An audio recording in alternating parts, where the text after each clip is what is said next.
अनुहार कोहीसँग मिल्दैन। हामीलाई परमेश्वरले येशू ख्रीष्टले चाहिँ बहुमूल्य तरिकाले बनाउनु भएको छ।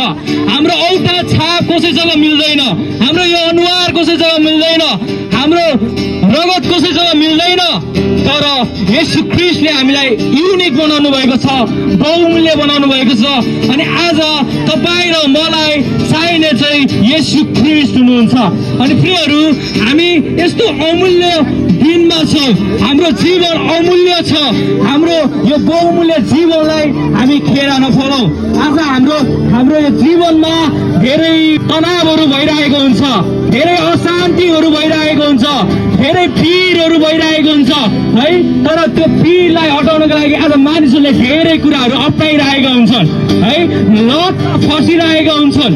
आज मानिसहरू आज समस्यालाई हटाउनको लागि धेरै नराम्रो कुरामा फसिरहेका हुन्छन्। तर प्रियहरू, तपाईँहरू सुन्नुपर्ने कुरा एउटै कुरा हो, येशू ख्रीष्टमा त शान्ति छ, येशू ख्रीष्टमा त आनन्द छ।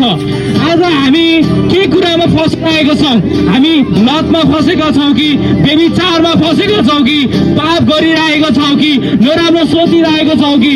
त्यो प्रियहरू, हामीले जान्नुपर्ने कुरा यही हो कि सबै पापको छुटकारा येशू ख्रीष्टमा छ।